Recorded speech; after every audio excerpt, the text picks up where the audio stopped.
Come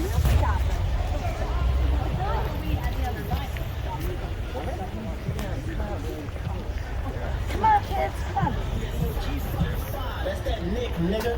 Hey, that's how I'm coming, bitch. Like a track star on my block. Really running shit. I do this shit on real life. But this shit is not a skit. Let us try to take up on the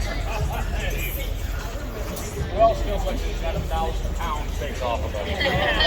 That was a hot mess, wasn't it? I've never seen such a crowded bus tour. That's wild. Thank you for being the first group act. Yeah, I know. Trust me, I was ready to get away from that mess too. I mean, it feels like I can breathe again. All right, we did it, guys. We pulled it off. All right, let's get the formalities out of the way. Yes, first and foremost, my name is Nick. I will be hanging out with all of you guys for the next 90 minutes. Absolute pleasure to meet all of you and see all of you out here on this beautiful evening here in historic Savannah, Georgia. I know the absolute last thing you would expect your ghost tour to start off with tonight would be a trip to church. Oh no.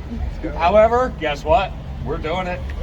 I'm not even kidding you. We're doing it. All right, everyone, welcome. Welcome to Christ Church Episcopal. All right, the important thing to notice here is that the church was founded in the year 1733. What else can you think of that was founded in 1733? And you know this? Yes. Who said that? What? Did you say? Exactly. Did everyone hear what she said? No. Savannah. Savannah. The colony of Georgia as well as the city of Savannah. Exactly correct. All right. So what does this mean for us? What does this mean? It means this is the first church ever in Georgia. This is the mother church. Come on, that's impressive. That's really impressive. It really is. However, does the building look to any of you? Any of you at all like it dates back to the 1700s? No. What do you think happened to the mother church? It burned. Burned to the ground. Just like everything else in the city, it burned to the ground. This version was reconstructed in the late 1890s. It absolutely still counts. Again, most important thing, this was the first church ever in Georgia. All right, now, speaking of Savannah, let's get our show started, guys.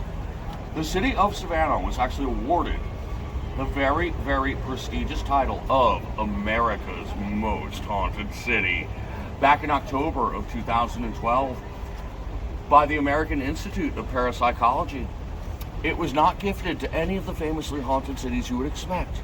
If I were to ask you, any of you for that matter, all of you, what's the most haunted city in America? New Orleans. Chicago. Oh, you guys are great. Oh man, you just keep going, don't you? All right, I heard Chicago. I heard Salem. I heard New Orleans. All right. Oh. No, I just don't want to get sad. What about? Gettysburg? I was thinking sad. Sadder than Gettysburg? Gettysburg's pretty sad. I'm thinking Florida, the Sunshine State. Oh. St. Augustine. But yes, Gettysburg, San Antonio, Boston. We threw our sister city out there, didn't we? Charleston? We got them on the list? We could do this all night long. There are so many haunted cities in America. What did Savannah do to beat them all out? Why did we get that title and no one else did? The answer is simple. The answer is Savannah is the only one of them that is an actual necropolis. It is a city. I'm getting ahead of myself. I'm trying to speak different languages. That's Latin. What's necro? Dead. What's cropolis? City. City of the dead. Savannah is the only one of them that is a city of the dead. It is nothing more than a great big old cemetery. Every single step you take in this town, you do nothing but walk around upon dead bodies. I like the way she's looking at the ground. You will be sick and tired of hearing me say this all night long before we part ways. But every single minute, all night, You're standing on a dead body right now. You are standing on a dead body right now. You are standing on a dead body. Guess what? We all are standing on a dead body. You're doing it right now. You're doing it right now. Everything from the riverfront to Johnson Square, where we met, is a Creek Indian burial ground. This whole mess got started in, guess when? 1733. General James Edward Oglethorpe arrives here from England and founds the colony. His new best friend. I know this is wild. You would expect a war. You would expect a battle.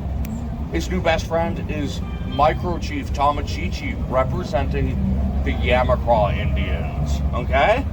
Thank goodness we had a woman by the name of Mary Musgrove that was here, spoke both languages, translated between the two men. If it wasn't for her, who knows? We might not be here right now. Fortunately, she was here to translate. The two men, no, they did not want to fight each other. They're buddy, but they're, hey, you're a cool guy, you know? However, Tamachichi has just had a falling out with the neighboring tribe, the Creek Indians. This breakup was so nasty. It was so bad. He did this on purpose. He gave General Oglethorpe a Creek Indian burial ground to build the city on top of. And it just grew and grew and grew from there. The natural direction for the city to grow was to the south. There were several smaller burial grounds. One for the original colonists, one for the original Jewish community. We have rules and regulations today. Back then we did not. They did their best to relocate the majority of these skeletons. Happy Halloween, everyone. I have a funny feeling I can count on you. I just have this funny feeling I can count on you. But who else has witnessed the first ever, the original Poltergeist movie? All right. The famous swimming pool scene. I think it's just before it or right after it, very tail end of the movie. Craig T. Nelson has finally figured out exactly what is going on with his property, and he is pissed. He's pissed off at his boss, the real estate developer, and he's screaming at him. I mean, Buddy's angry. He's angry. Anybody remember exactly what he's screaming? You only moved the headstones, didn't you? Remember that? You only moved the headstones, not the bodies. Everything got so out of control in this town, that's what they started doing. They started moving only the headstones, not the bodies. There you are, friends. That is how you get awarded the title of America's Most Haunted City. That movie was on last night, as a matter of fact. And I hadn't seen it in I work so and I work and I work and I work and I know it was like Go to the light, I was like trying to Carolyn. keep my eyes open. I was trying to watch it. I fell asleep. I was like so what? I should have just hit I record, couldn't but believe it was on. I hadn't seen it in so long. it's a classic, isn't it? is. All right. I'm sure before the 31st we'll be on again. I'll get it. Wait, what am I talking about? I've got it on DVD somewhere. But anyway, next up tonight, we are going to go visit the oldest and most haunted hotel in all of Savannah, Georgia. But in order to get there, what do you think we need to do? Walk. Over dead people. Oh, come on. Watch it right here. Come on. Get up there. Yeah, I can barely hear it, so. Okay. I was thinking about the I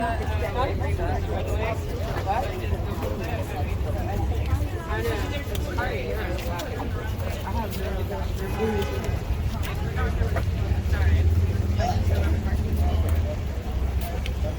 Look at us. Come on.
Savannah. I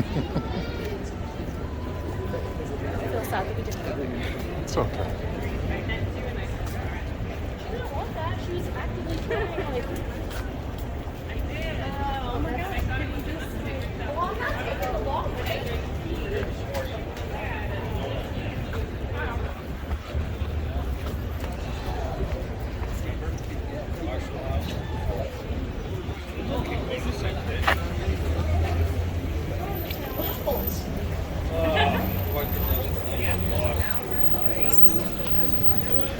I don't care.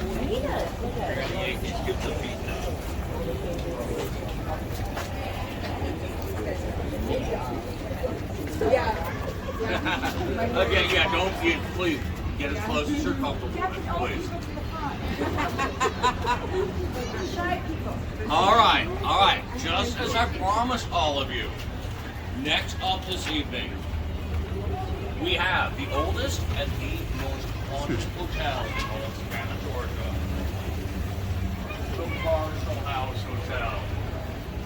Let's get this out of the way for starters, okay? Let's talk about how old it is. It is antebellum. That word refers to a period in time before the Civil War. As a matter of fact, check this out. It was 1851 when Mary Marshall first opened the doors and started checking guests in and out. That is 10 years before the Civil War. Think about that, guys. That also is very, very impressive.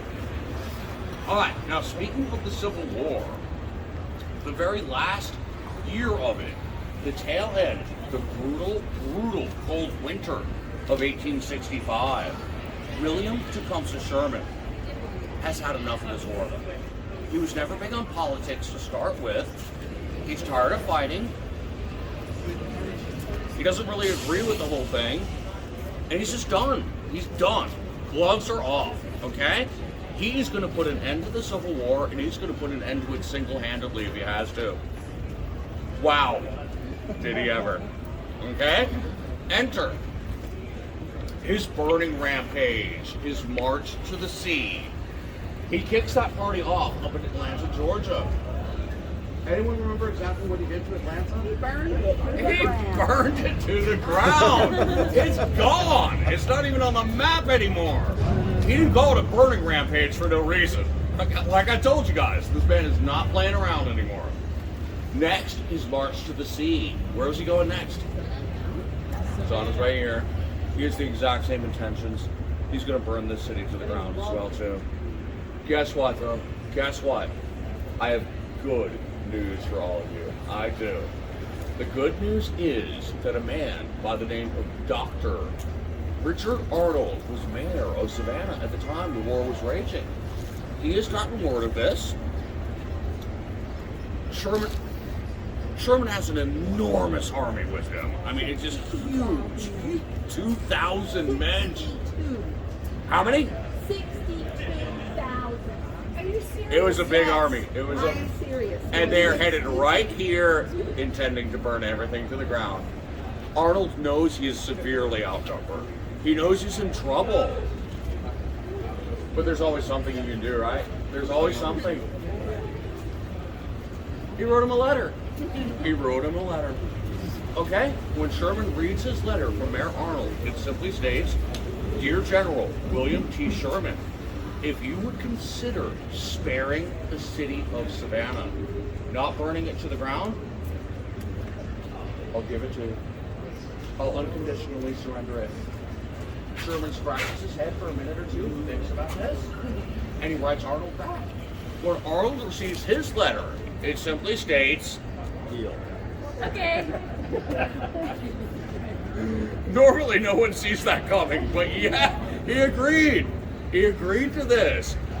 Contrary to popular belief, Savannah was not burned to the ground. Thanks to Mayor Arnold, all it took was 2 letters and that much communication. That's all it took. We were spared. But that what did you say? 62,000 men he had. are here. Okay?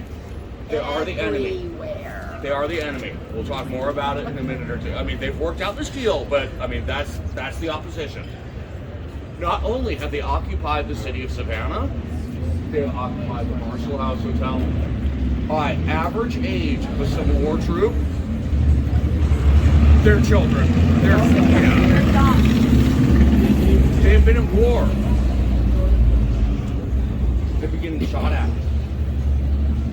Please remember throughout the entire night, if I say anything to any of you that sounds like, what? No. They did not have medicine, science, or technology like we do today, okay? 1865, how'd you treat a gunshot wound? Good job, ladies, good job. If you did not amputate, if you did not cut off that arm, that leg, that hand, or that foot that's got a bullet in it, gangrene, septic, it's cut the thing off or die. Those are your options. They turned the hotel into a hospital and cut off 200 human limbs in 64 or 65? 65, it was 64, yeah, okay. Not only that, remember what I just told you about no medicine, science, or technology? I think you're my drinking buddy for the night. Okay? Not only that, okay? We're doing shots of whiskey. I'm sorry they're not real, okay? We're gonna do a shot of whiskey. Ready? Here we go. Guess what that was? Guess what that was? That was your anesthesia. They did not have anesthesia. They would simply give you a shot of whiskey, something to bite down on, right. It was usually a stick, a belt, a bullet. Bite the bullet. That's where that expression comes from. They're gonna take that bone saw you. They're gonna take the bone saw to you and cut off that limb. Blood is gonna fly everywhere. It really was horrific. It really was. Again, 200 human body parts severed in this building in 1864. All right, so again, oldest and most haunted hotel in town. All right, I think we've covered how it is the oldest, but as you can imagine, that will get you many a haunting. There are many ghosts that haunt the hotel, but the one people most likely run into, the most commonly seen ghost at the Marshall House, goes by the name of Henry. You will know Henry when you see him, okay? He's got two signature tells. One, always his full wool blue Union uniform. No exceptions, he's always seen in that uniform. 7 years ago, we had a newlywed couple, honeymooners, they just got married. This should be happy. Instead, in the middle of the night, in the middle of their slumber, the lovely new bride is awakened to notice that not only has Henry opened the door to room 414, but he's let himself right on in. Okay? Not only that, guess what else he did? He got in bed with them. He did. Now, I do not mean he is in between the two of them under the covers, like peacefully sleeping. But again, our bride was very petite, very frail, tiny, small woman, and she's sleeping on her side. This left plenty of real estate for Henry to get right on into bed. She wakes up to notice he is staring at her, and not in a pleasant manner. The look on his face, what are you doing in my room? What are you doing in my bed? Get out! What do you think you got in the bed for? That's his bed! Not only that, remember he's got another towel. Again, you should have seen this one coming a mile away. You probably already know it.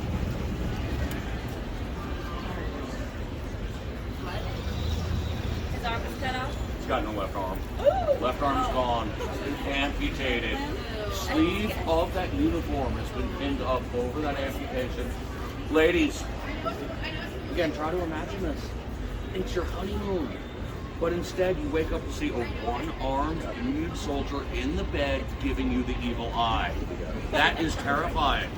Our bride goes to scream bloody murder. But she is so scared, all she can manage to do is open up her mouth. No sound will come out. Now, let's not forget about her husband. Let's not forget that guy. We're going to do something. What's he doing? Yeah. She starts swatting at him, waking him up. He's initially shocked, but of course the husband is eventually like, honey, Honey, what is it? What is wrong? Poor woman still can't get any sound to come out of her mouth. All she can manage to do is point at the foot of the bed. But of course, by the time her husband goes to look, he's gone. They're gone. They're gone. He's vanished right into the air. The public record and research knows let us know that a Union soldier by the name of Henry did have his left arm amputated in World War 14 in the Marshall House Hotel. Let me ask all of you a very, very serious question. Henry survived that amputation. I mean, he had his left arm cut off. I mean, that's very traumatic, but he went on to live. He survived. What's he doing hanging around? Why is he haunting this building then? What was that? In his mind, he has unfinished business on this earth. In his mind, until he finds that arm, he cannot cross over into the next life. He is still looking for that arm to this very day. If you are serious about having an encounter with the paranormal here in Savannah, consider checking in and spending the night in the oldest and most haunted hotel in town, the Marshall House. Next, we're going to go visit the cemetery, all right? It's a little bit of a hike, but it's not bad. It's not bad at all. It's just a couple blocks to the south as well as the east. We'll be there before you know it, okay? All right, again, remember, it's kind of busy out. Stick together. Don't get separated. Let's go. We've already done this. No, we'll lock the whole damn sidewalk. He's not having this.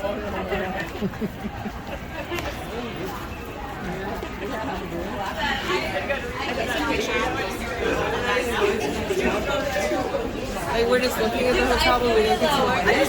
I like you. Like, Why is it the most haunted hotel? So they chopped off some arms. Big fucking deal. What happened in there that made it so haunted? I didn't take pictures. Like, I'm like, I don't know. We're not going in.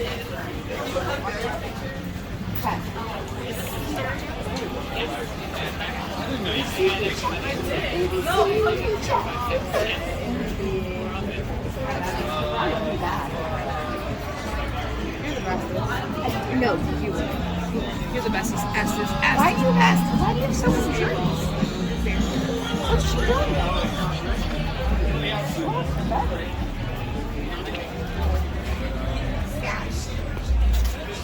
April.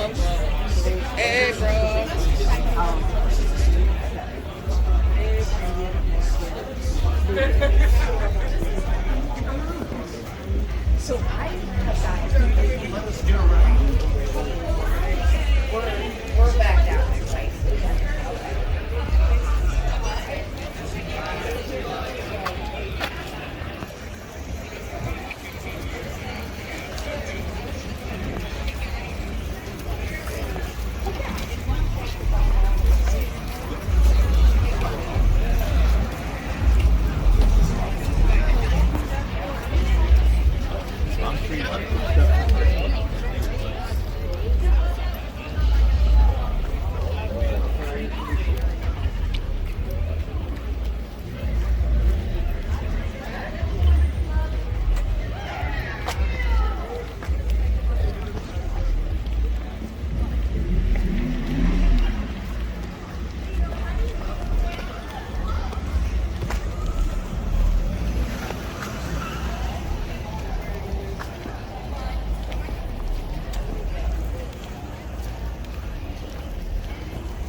much.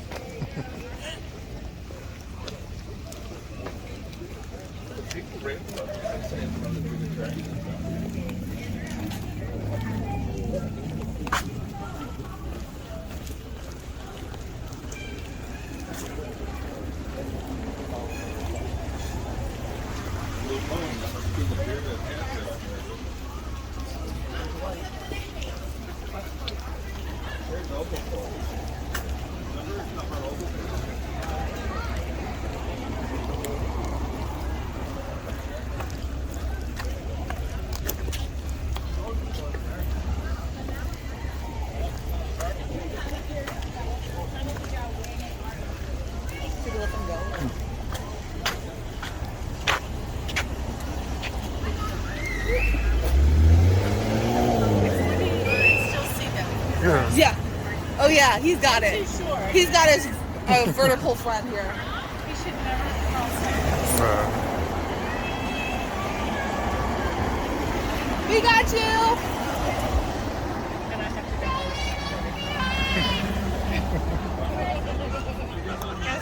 go. Damn, we're doing this wrong. We're sober. We're good. That's what I was literally just thinking. Like a switch would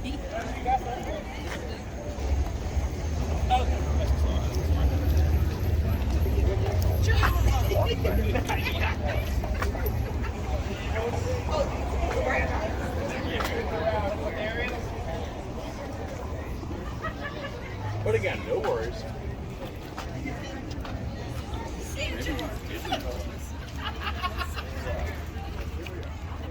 I think they're all here. That's not us, is it? No, that's not us. Okay, come on. We definitely want our...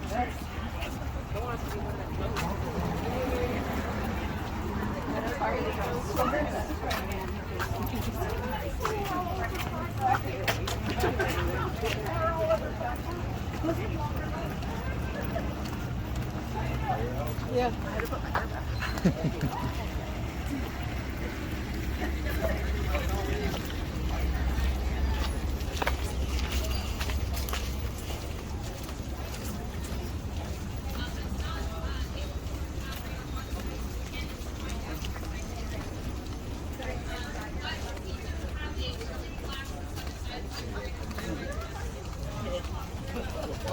Yeah, it's right in front of you.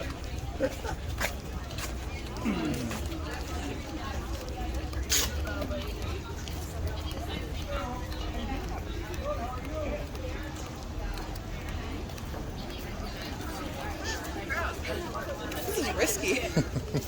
Passing through the night. How do we get through?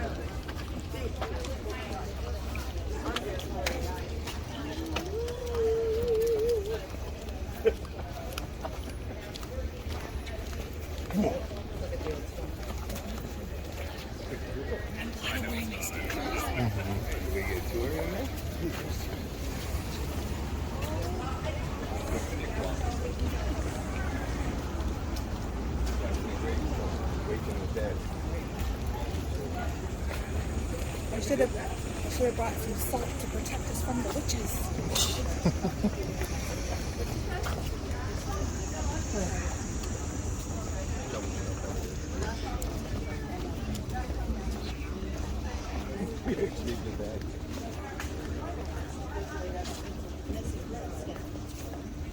I think Pat came up with the stick walking.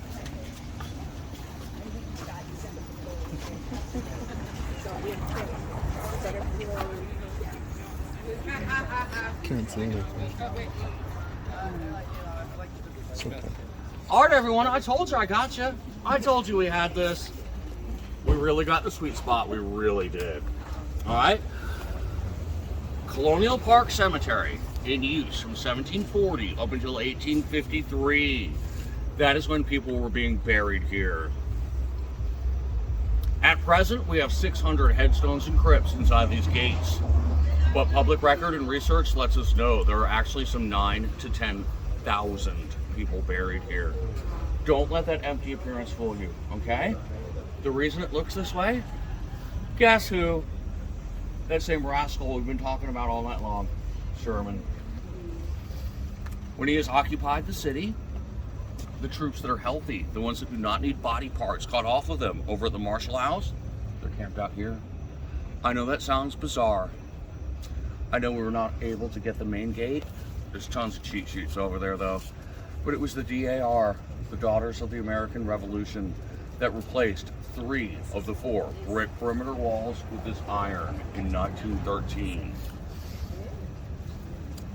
They may have worked out a deal with Mayor Arnold, but come on, let's not clown around. Union Army was the enemy, okay? They're in hostile territory. Safest place you can spend the night in a tent on a cold ground is going to be behind a brick wall. Sherman is above this, all right? Come on, my friends. Civil War. William Tecumseh Sherman, Robert E. Lee, Ulysses S. Grant. Those are the 3 best generals in the country. They're pretty much celebrities. They're rock stars. You really think Sherman is going to spend the night in a tent on a cold ground? Or the Marshall? No! We put him up in luxury. He is over at the Green Meldrum Mansion, okay, on Madison Square. I'll point it out to you guys in just a few minutes. But the point is, the young men are here unsupervised. They have either marched or walked or ridden a horse down here from Atlanta. That's about 400 miles away. Getting shot at. Come on, let's be fair. It's Miller time.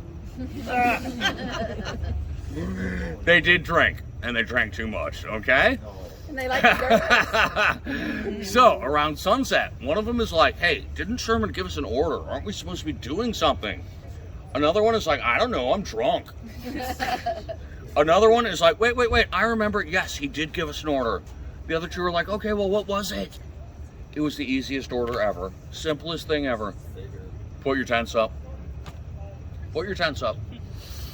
But in this intoxicated state, remember at the time, there were some 9,000 to 10,000 headstones and crypts. They take a look around and they're like, where? Exactly where are we supposed to put them? There's no room in there for tents. They made room for their tents. They found the easiest way to remove the headstones was to bring in the horses, thrust kick, hind legs, boom, knock those headstones down and out of the way. An animal of that size, that strength, those headstones would often simply shatter. They would explode, but they made room for their tents. It was such a cold winter's night, many of them did not want to spend the night in a tent. They had a nasty, nasty reputation of breaking into the crypts, burning the human remains that were inside there like firewood, getting it nice and toasty warm in there. They'd sleep inside there themselves that evening. That is low down and dirty, disgusting and wrong. The disrespect was intentional, but it is going to keep you warm for the night. All right, I do not want us to lose track of the theme of our tour. So with that being said, exactly what do all of you think you are doing right now? All right, good job everyone. Our major thoroughfare of Abercorn Street turns into 204, zips you all the way down to the beautiful Sunshine State. The woman that publishes Vogue magazine, that is her mansion right there. All the other mansions, remember we saw the gentleman camping out front at the fire station, Savannah's finest? All that is built on top of the cemetery. They even built over the cemetery. All right, now when they did, again, this was 1913, the DAR have financed everything. The iron gates, replacing the brick walls. Yes, it's prestigious. It's money. It's classy. But what do you know about the relationship between iron and spirits? Come on. Doesn't it give them energy? Can't touch iron. They don't like it. They don't like, yeah, they can't cross it, okay? It's containment.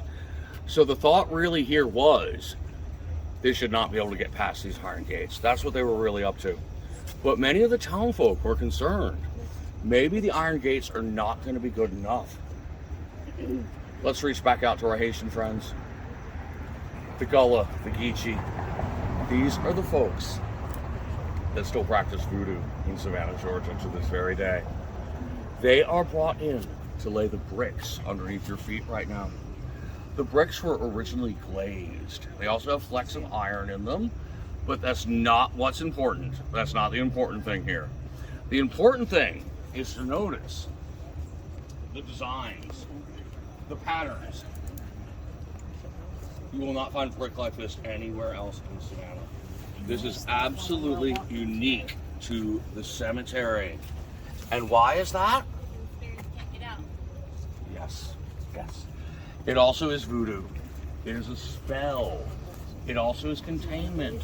So the thought here was the spirit was somehow able to manage to cross the iron gate. It should not be able to cross this brickwork. Okay?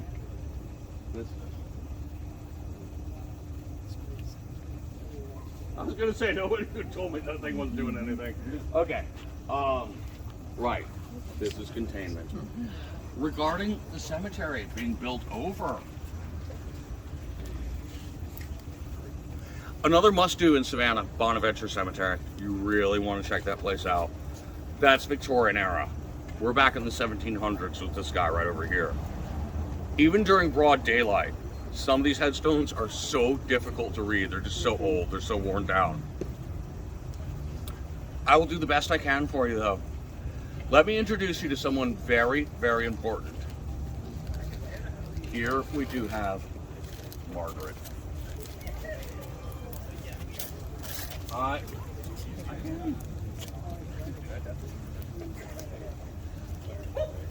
Alright.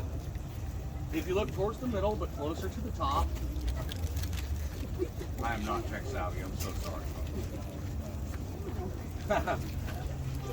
All capital letters, you should be able to make out Margaret. What, however, though, is the first thing odd that you notice about Margaret's headstone? There's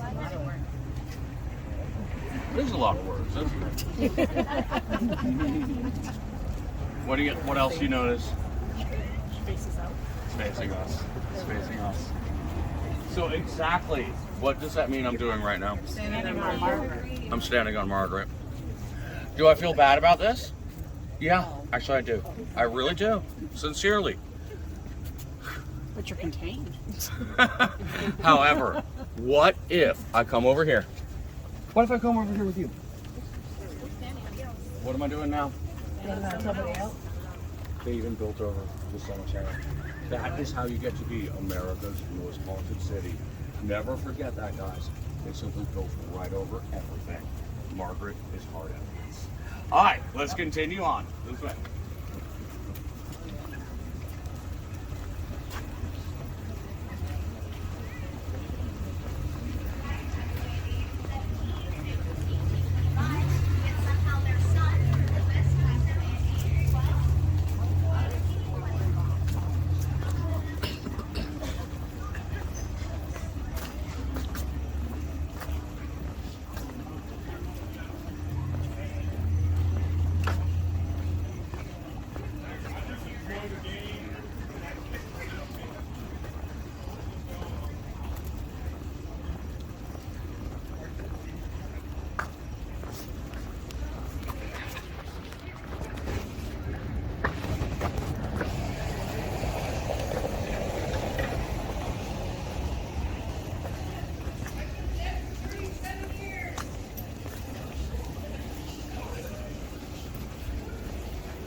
Okay.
Savanah, Georgia, Cathedral St. John the Baptist. Irish Catholic, very much still in use to this day, very much open to the public, unless they're holding a service. So that could be anything from mass to a funeral, a wedding, even choir practice. If something's going on, they're going to turn you away. As long as it is not, you just walk right on in. Anyone done so already?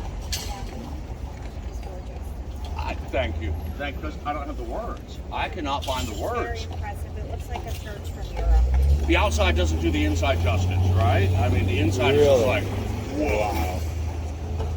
If you have time and they're not holding a service, you're in this neck of the woods, you really do not want to leave town without seeing inside this building. It really is a must-do.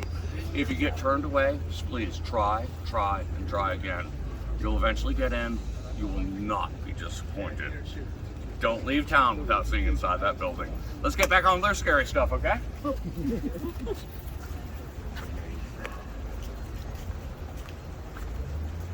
It is.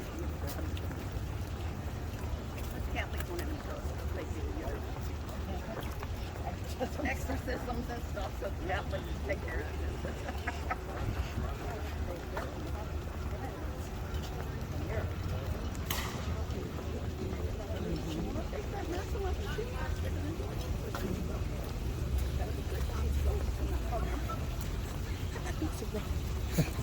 Everybody was like, I know, we left you. I was like, what are you doing? pictures. I couldn't get anything. The flash stuff on this.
Please watch that ball hitch. Watch that hitch.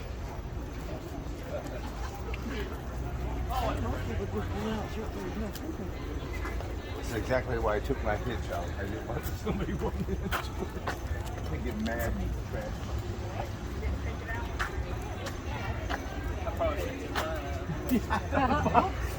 I did. I thought about coming down. I better take that hitch out. Somebody run into that, some key might drop.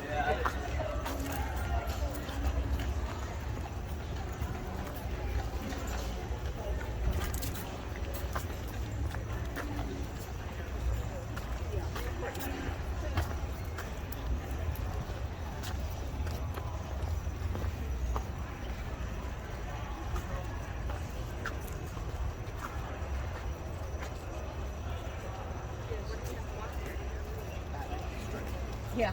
Straight. Straight ahead.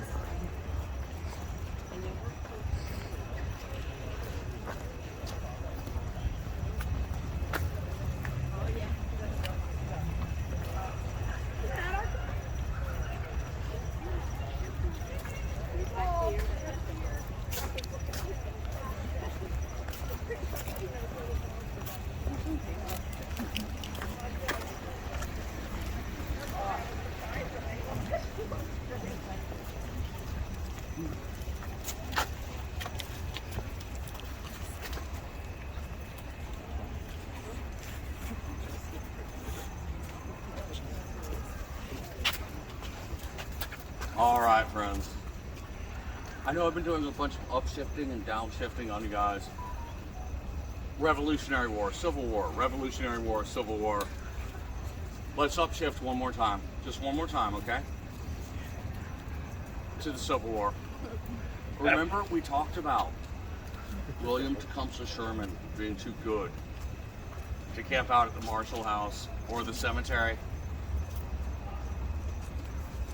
Guess where he was camped out? Right there. That is the Green Military Mansion. That's where he was put up.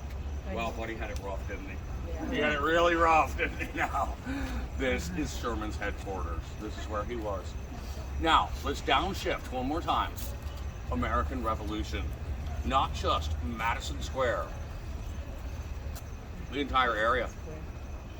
Battleground for 1779's siege of Savannah. Went down in history as the second bloodiest battle of the American Revolution. French and Haitians have arrived to bail out the Americans. They're getting roughed up bad by the British. Even though reinforcements are here, British were victorious. They won the siege of Savannah. Okay, of course we got the city back from them. Of course we did. It just took more time. It took more battle. But when the British won the siege of Savannah, they gave the hasty order to bury the dead where they lie. Not only are you standing on dead bodies once again, this time around, it is 600 of them. We're back on Bull Street. We met on Bull Street. It's higher ground. It does not flood. The hasty order was given to bury them only 2 to 3 feet down. Only 2 to 3 feet underneath all of you right now are 600 Revolutionary War soldiers. If you are back in Madison Square around midnight, that is when they do tend to show their apparitions. They're very, very fond of the square. For some strange reason, I do not know the answer to this one, they also love the grounds of the church. Keep your eyes peeled in Madison Square around midnight. People often report seeing the apparitions of these soldiers. But don't forget, 2 to 3 feet underneath all of you right now, 600 of them. Come on, this way.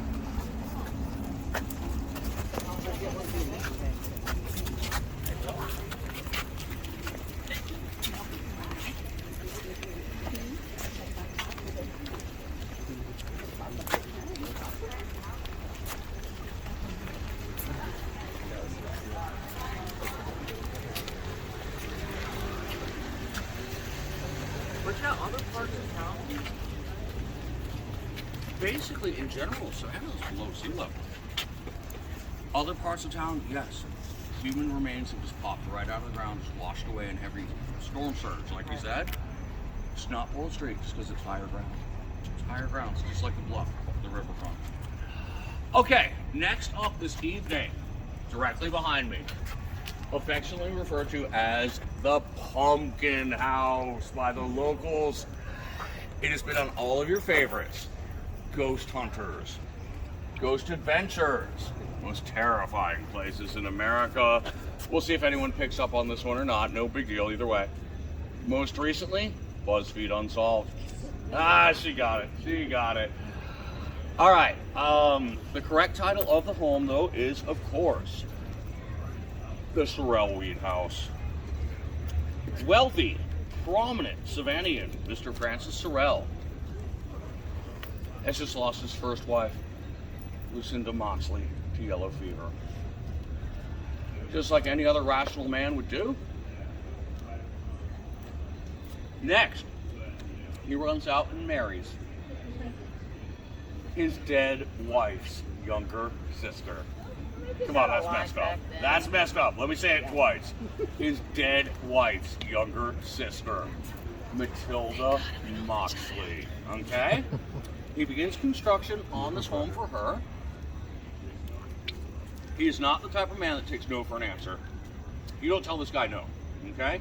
He gets whatever he wants. His next bizarre request. Remember the story I just told you a second ago? His next bizarre request? He wants a full basement. A full basement. What do you think happened when his crew started digging out that? It is estimated it was somewhere between 10 to 12 Revolutionary War soldiers' graves that he desecrated digging out that basement just because he wanted one. He didn't need it, he just wanted it. That'll do the trick. That'll get your home on all your favorite ghost hunting shows. Yeah. That will get you ghost friendly and evil. That will get you poltergeist. It will even get you demonic activity. Please remember, demons were never alive. They were never human. They come straight from hell. But desecrating someone's grave, that'll conjure them up.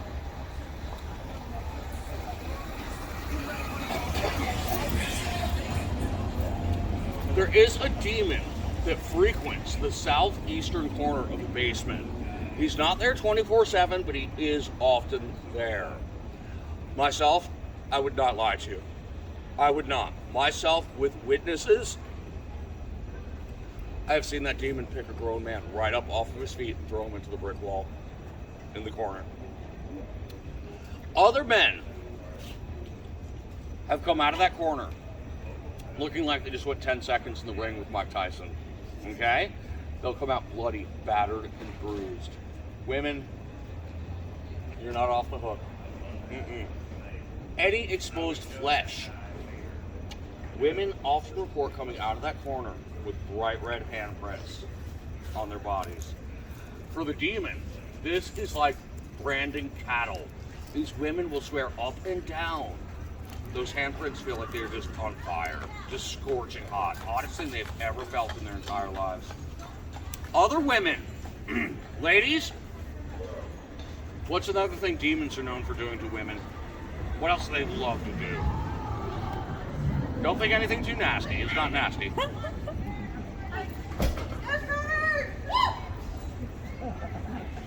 Come on. All right. I'm just gonna give it to you. Come out with scratch marks all over them. I cannot guarantee you that if you go into that corner, you're gonna have to wrestle a demon. Why risk it though? Why?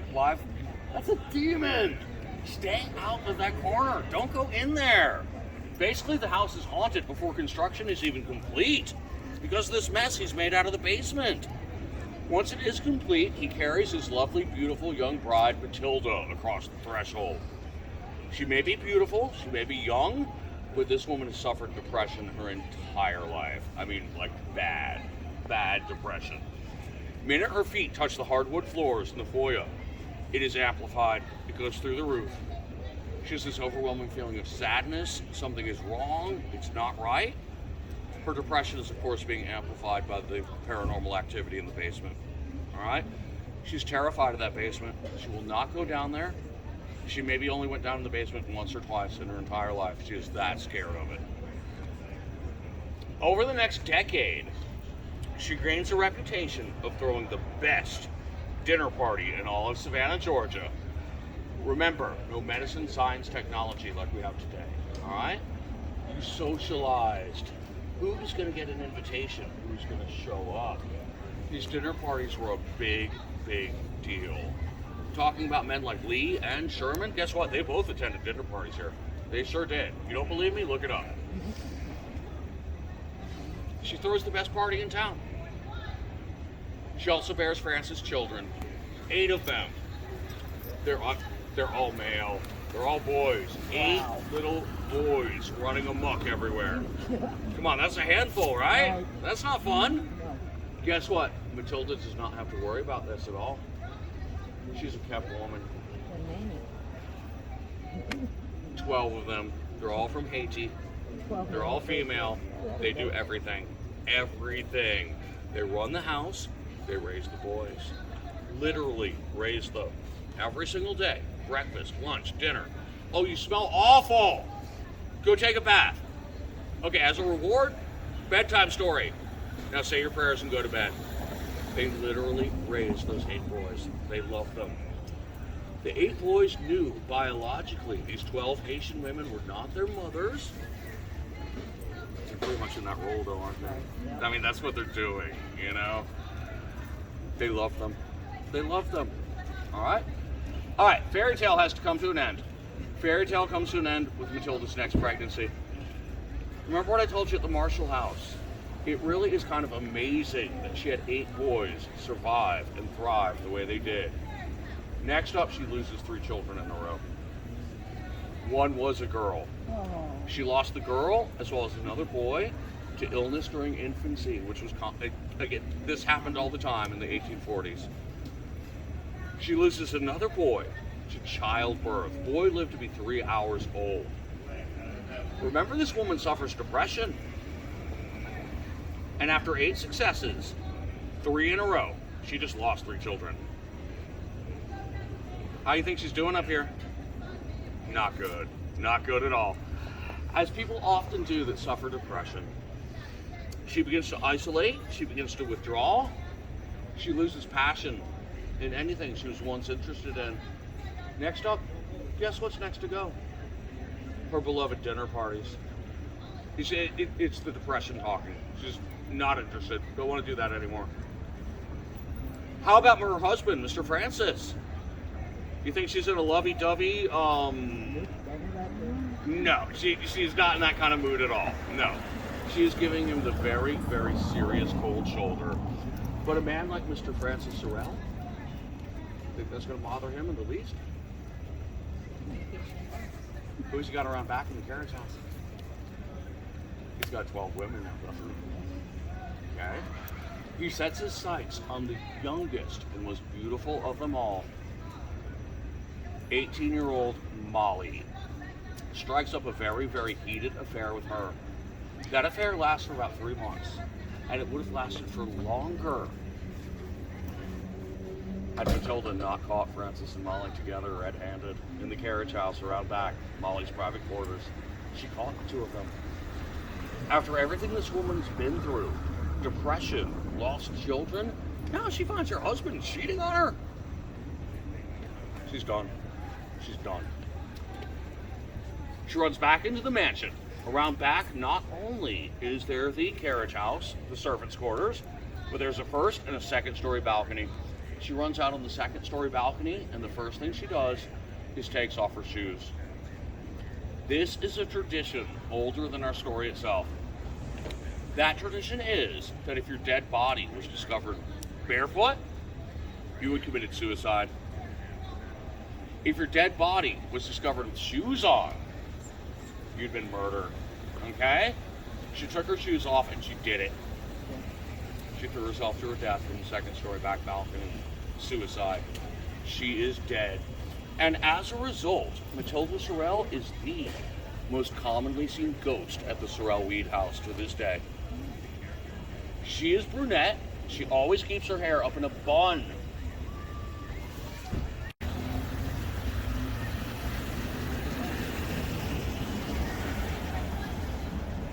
That's not right, is it? That's not right. Why is that not right? Exactly correct. Good job. Good job. It's a mourning dress. You did not put on black in the Victorian era unless you were mourning. To this very, very day, she is still mourning the 3 children she lost all those years ago. Those unfamiliar with our story that actually see her apparition will often simply refer to her as the woman in black. Now, to make matters even worse, it was only 2 weeks after Matilda's suicide that beautiful, beautiful young Molly is found hanged by a noose in her private quarters in the carriage house around back. No one knows what happened to her. No one. If someone tries to tell you they know, they're lying to you. I'm just honest enough to tell you, she is a Savanah mystery. No one will ever know. She's on her own. Yeah, you guys are great. You really are a great group. Okay. A lot of people say that Molly did feel so guilty regarding the role she played in Matilda's suicide that she did hang herself. She did. But the kicker is, of course, she had her shoes on. She was murdered. She was murdered. Others like to point the finger at the 8 boys and say, oh, they're so upset about what happened to Matilda. They hung Molly, made it look like... What I just got done telling you guys about the relationship between the... They loved her. They would not have harmed a hair on any of those girls' heads. All right, remember, this is a mystery. I cannot say anything for certain, but we do have a smoking gun left out there, though, don't we? Who do you think I've got my money on? My money's on Mr. Francis Sorrell. Absolutely. Now, why would he have Molly murdered? Easy. No. Let's not rule that out. Let's not rule that out by any means. Was she pregnant? We don't know. Very, very good chance of it, though. But no loose ends, okay? It was not unusual for men like Francis to have sex with their servants back then. It happened all the time, honestly. But what if doing so results in your wife's suicide? That's a whole different story. That's a whole can of worms right there. No loose ends. My money's on Francis. I think he had Miss Molly murdered. We'll never know, though. We will never know. What we do know is, as a result, Miss Molly also haunts the home to this day. Okay? Both women involved in this Victorian-era love triangle haunt this home.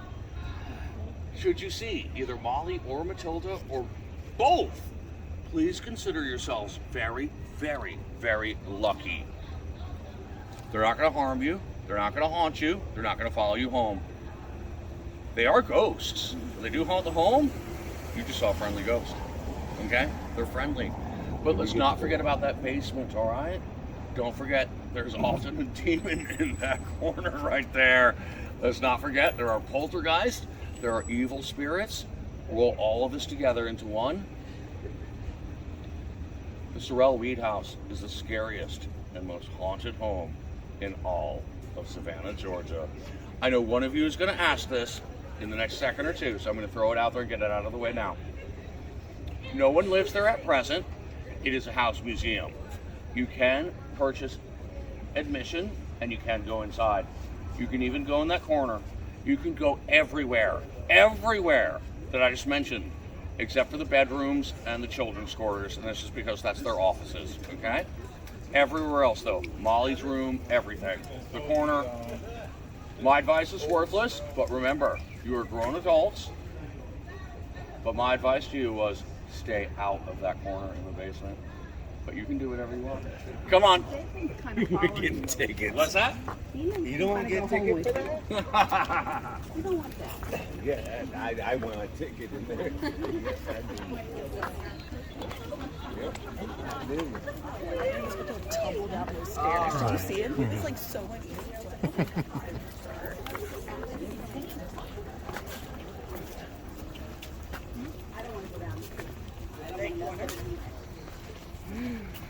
Smells like demons.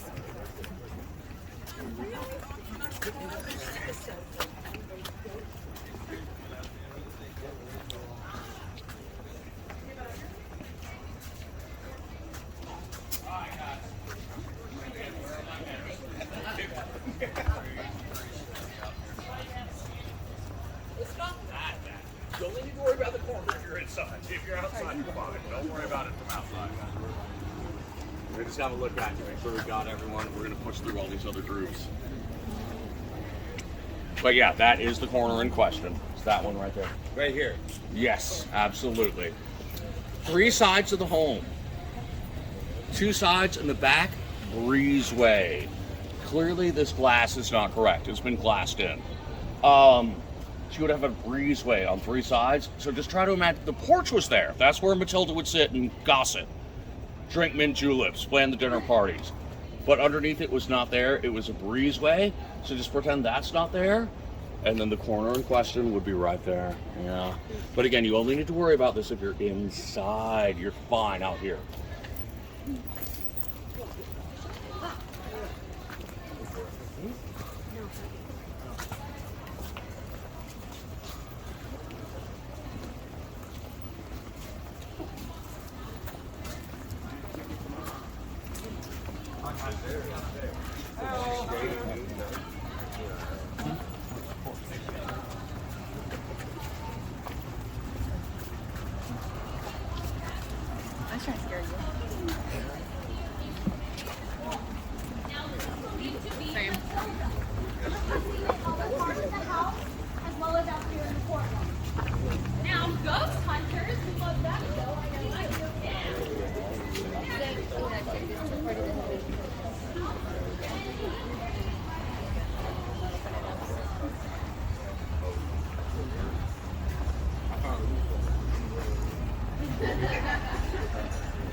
gotta get back here there.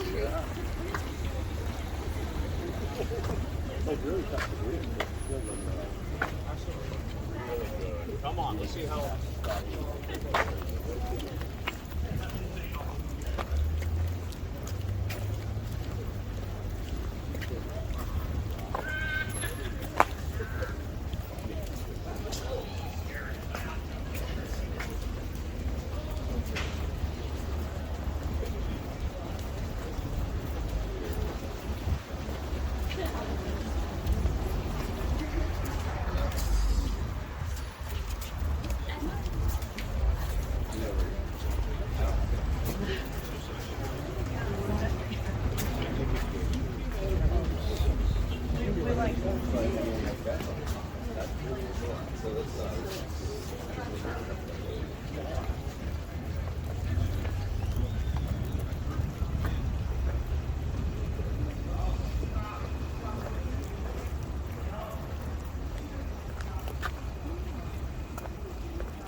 Big stuff.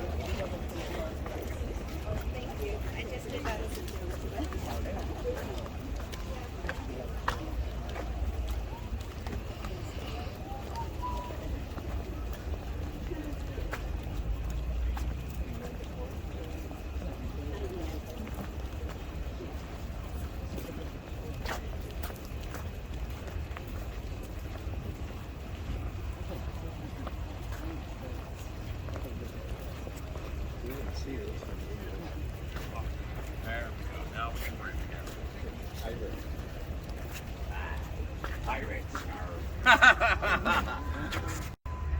All right. With that being said, I hate to give you this news, but let's start off with some happier news. All right. Welcome to Chippewa Square. Chippewa Square, aka Forrest Gump Square. All those famous scenes were shot right here. All right, now let's get on with it. Let's address that. The statue is not Captain Morgan. It is not Jack Sparrow. This is the man, the myth, the legend himself. This is General James Edward Oglethorpe, founder of the city of Savannah as well as the colony of Georgia. Friends, I really, just like over at the cathedral, I don't have words. I don't know what to tell you. 1700s, people were not as large as we are today, okay? They were tiny, petite, smaller than we are. I do not know if it was some form of giantism, what it was. The man was that big. That statue is life-size. He was a ridiculous 6'7" tall. That is unheard of for the 1700s. People were not that big back then. The man large and in charge was just that. He really was large and in charge. That is life size.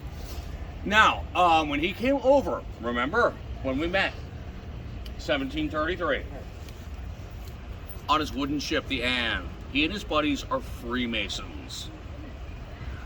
I can't tell you anything about the Freemasons, and why is that?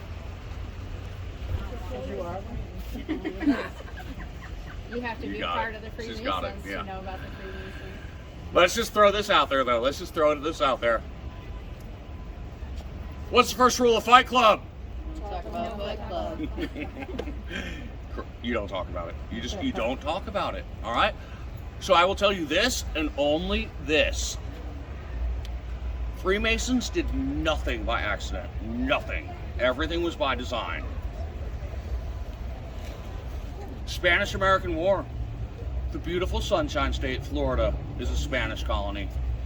I'll be honest with you. I'll tell you what was going on. It was the Savannah River. It was the trade routes, okay? The Spanish wanted that river, okay? That's money. It's money.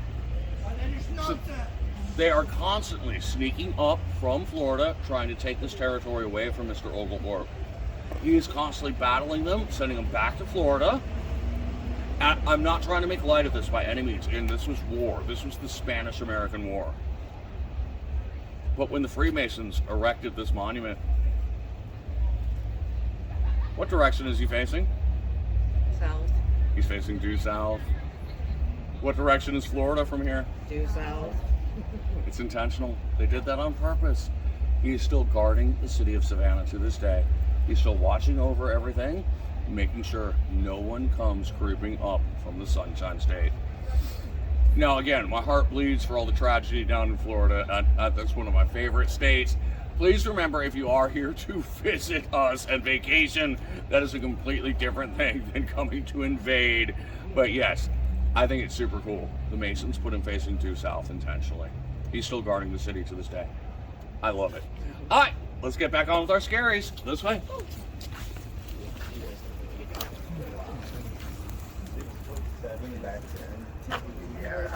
People were like 5'4". Those are tall ones. And you were average height, baby. I can see that. You'd be a giant. You'd be tall.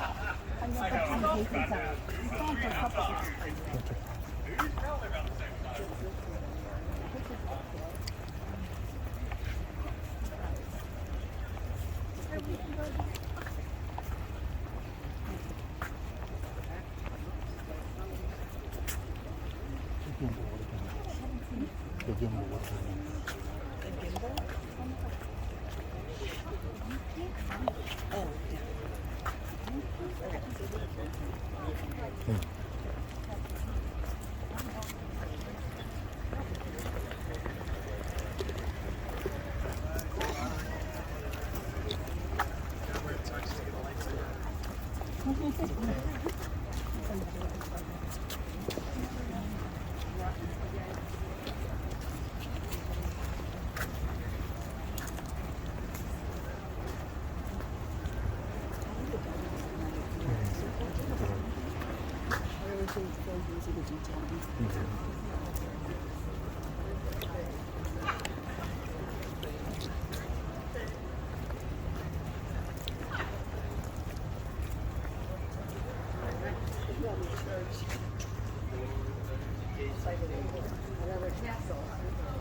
You have it for him.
anyone's tired and wants to get killed, free. Watch out for bugs, but.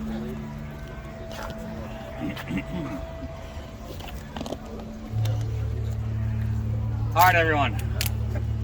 Welcome. Welcome to Wright Square. Okay? 1700s. Wright Square had a very, very, very unaffectionate nickname. Think about this and think about this hard. That nickname was Justice Square. Think about that. Justice Square. You got it, my friend. You got it. This was the hanging square. Okay? Gallows were right over here. American Revolution, remember that mess we were talking about earlier? Haitians may have brought voodoo with them. What do you think the French brought with them? Rope. Guillotine. The guillotine. The Savannahans are like, whoa, we gotta get one of these things. It's badass. Alright, so gallows and guillotines were right back there. Whoa. You would actually pack up the husband, the wife, the children, a picnic basket. You would come out here to watch people being executed, and that was fun for you. That was your entertainment. True to form with our story, all those buildings right back through there, built on top of the original burial ground for the colonists. Okay? Remember Poltergeist, Halloween, all that? They just built right over it. That was the burial ground. On this side was your courthouse. On this corner, CVS Pharmacy. I'll try not to make jokes out of this, I promise. But CVS, that corner, that was your jail. It was very, very rare that they would think things through in the 1700s, 1800s, 1900s, hell, even today for that matter. This time they did. Talk about convenient. You have broken the law. You've done something wrong. You've been captured, thrown in jail, found guilty, executed, buried. They thought that through. They really did. They really did, okay? Hence the nickname Justice Square. Yeah, one-stop shopping, exactly. Think about all the men that were executed in the square. But for fun, let's not talk about them, okay? Instead, we're going to talk about the first ever woman. The first ever female to be hung in Justice Square. This was, of course, none other than the accused witch, Alice Riley, okay?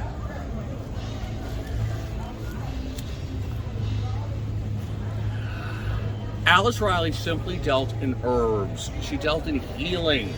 She just wanted to make you feel better, all right?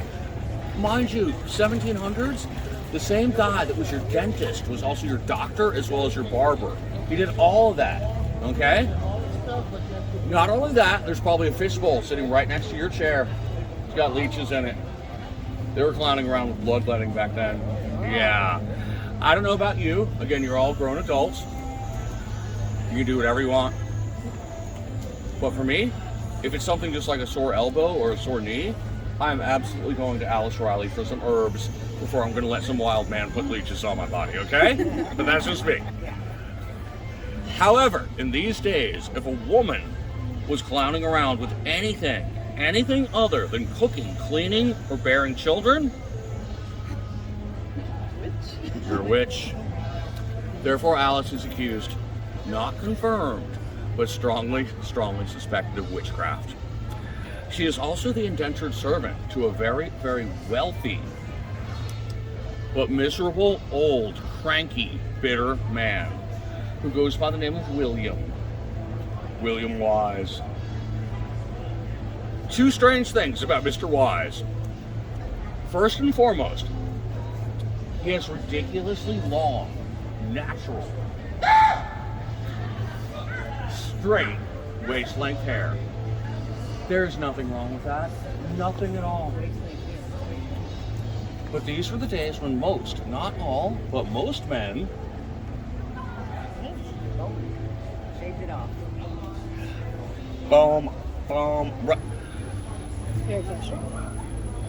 What's the real reason men used to shave their heads and put on those white powdered wigs? Lice. Remember the Marshall House? No medicine, science, technology. It was hygiene. You would shave your head and put on a wig to prevent lice. That's why they did it. That's what makes it so odd that Wise does have such crazy long hair. Now, the second weird thing about him, he already has a servant. He's got one. It is a man. That man goes by the name of Richard Wright.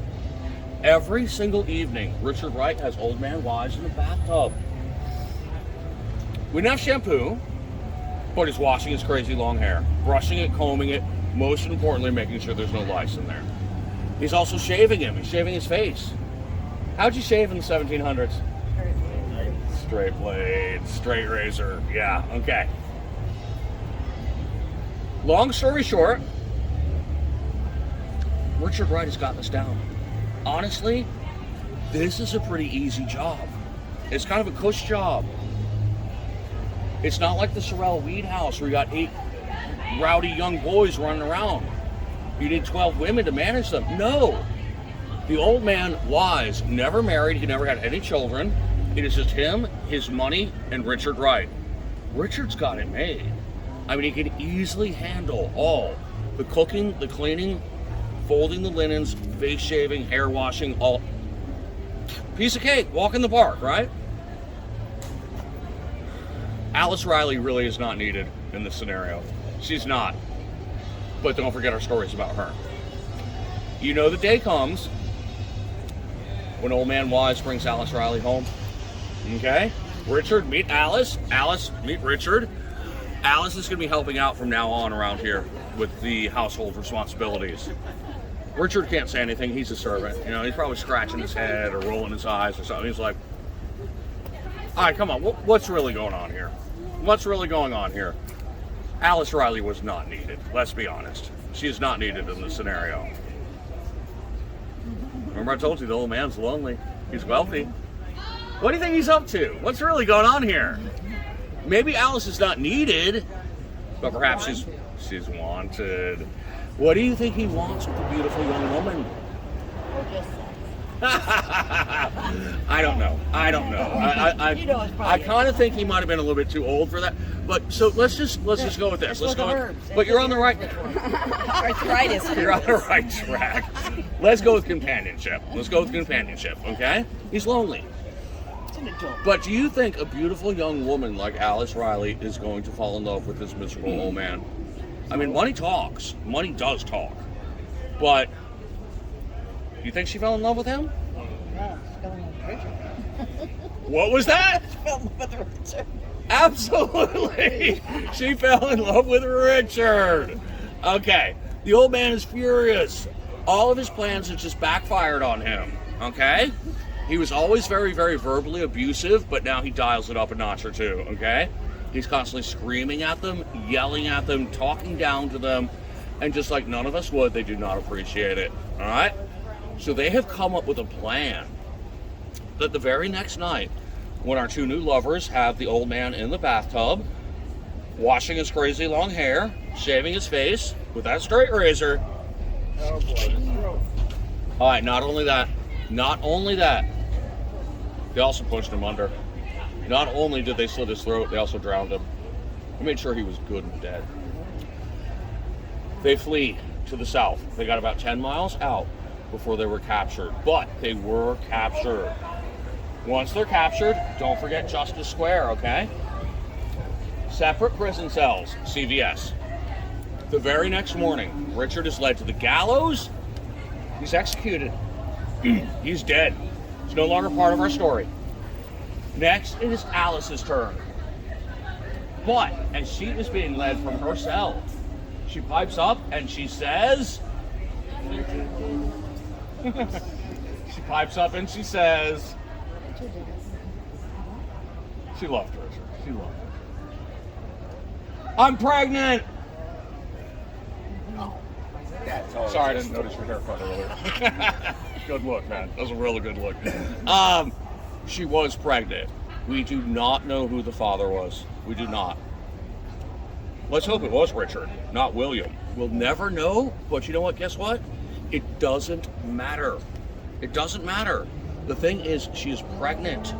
You can't hang her. That would not be Christianly. That is a pregnant woman.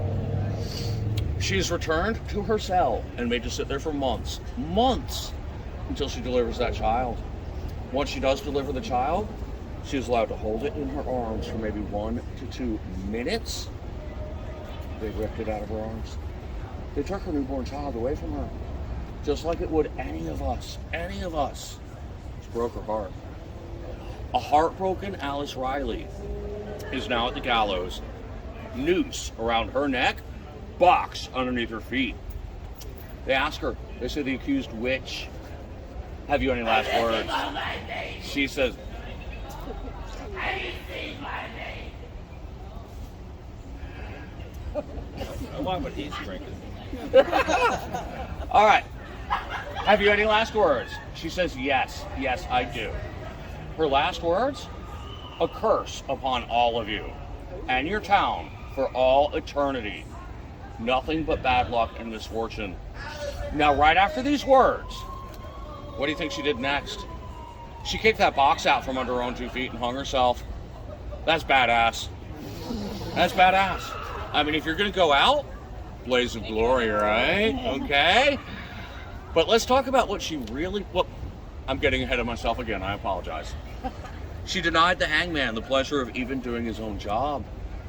Could you imagine the hangman? He's probably off in the corner like... Dude, do I get paid or not? Exactly. Do I still get paid? Do I get paid? She hung herself. Again, that is badass. But let's think about what she really did. Let's think about that curse. What was that really? That was a confession. What'd she just confess to? Being a witch. She was a witch. She was a witch. All right? If she would have hesitated 1 to 2 seconds more and someone picked up on that, what would they have done? They would have cut her down, and what would they have done? Burned her. Burned her alive. Stayed. She was that smart and that fast. Yeah, that she hung herself. As a result, she is the most commonly seen ghost in Justice Square to this day. Similar to our friend Matilda, day or night, brunette, hair always in a bun. Her dress is not black though. We're not in the Victorian era. We're miles away from that. We're like in the 1700s. Her dress is white. It is like the most basic, plain white gown you could imagine. This might be fun for us, okay? But could you imagine being a parent of a newborn child, unsuspectingly pushing a stroller through the square, and she shows up? She's got her arms outreached. She's going to take that child right out of that stroller and run off with it. She may have been a witch, but first and foremost, she's a mother. They took her newborn child from her. She wants it back. Remember our story of Henry and his arm? It's the same thing. She's got unfinished business on this earth. She's still looking for that child. That's why she haunts Justice Square. Again, might be fun for us. These parents are not amused. They will call the police, but as you can imagine, the police have received this phone call more than once in the past. They know who this is. They know that it is a ghost. They are not sending officers down here for Alice Riley. They have more important things to do. However, should that phone call come in and the police just so do happen to have a fresh batch of green rookies on hand, it's on. It's on. Yeah. They will, yes, they will tell those rookie officers, go down to Wright Square, find this mad woman running around in old-timey clothing and hair, bothering parents with newborns, and simply don't come back. Don't come back at all. Don't come back until you have her in custody in the backseat of your squad car. In the meantime, senior officers sit there back at the station, sipping on coffee. They'll place bets. They'll place bets on how long it is going to take for these rookie officers to figure out they've just been sent on a ghost hunt. Literally a ghost hunt. All right, guys, remember, my advice to all of you is always going to be worthless. But this time around, my advice is do not bring a newborn child into the square. Please don't. If you do, you keep a very close eye on it. Alice Riley has never been successful. She has never kidnapped anyone's child. She usually gets about 1 to 2 feet away and then just vanishes. But you don't want to be her first ever success. Okay? Don't bring children into the square. There you are, my friends. Justice Square and the accused witch. Come on, we're out. I think we did. Okay, Did you see that? No, I don't know, but I feel the most uneasy in this place. Like I have. No, I haven't felt here, but look at it.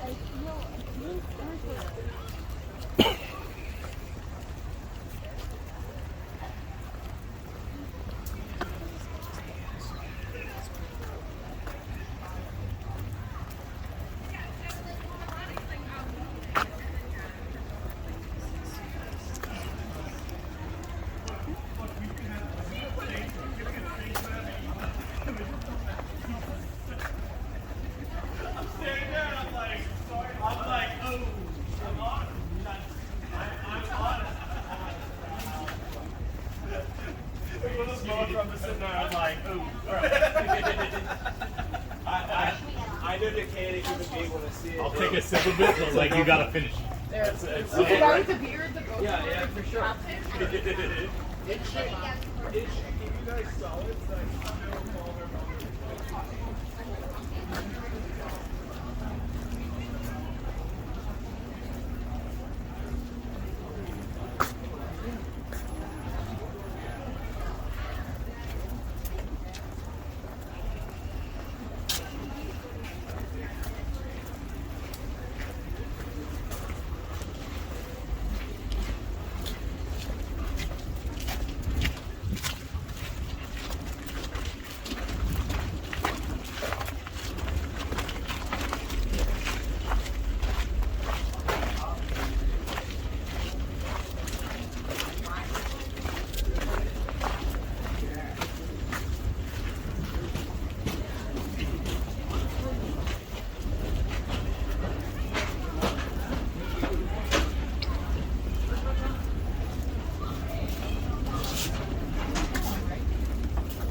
But the important thing is we made it back and we made it back safely.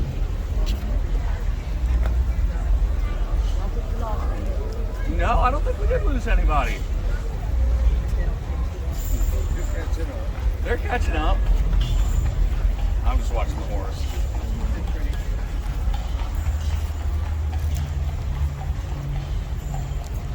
All right. We took the witch with us. She's following us. Yeah, we had EMF Yeah, we really. behind with us when we were walking down this until we hit the street and we crossed the street and stopped. Really? Really. Wow. And it was pretty hot. Folks, thank you so much. You guys really were wonderful. It was a pleasure meeting all of you. Please enjoy the holiday season. Please enjoy the rest of your night, the rest of your time here in town. On your way out, please do feel free to tip your tour guide, although that is not a requirement. It's not mandatory. Only if you want to, only if you had a really good time, which I hope you did. Thank you. Cash is always king, but Venmo is accepted as well too. Regardless, it was a pleasure. Thank you so much, everyone. Nice to meet all of you. Thank you. Thank you. Thank you. Appreciate that. Thank you. Thank you so much. Thank you.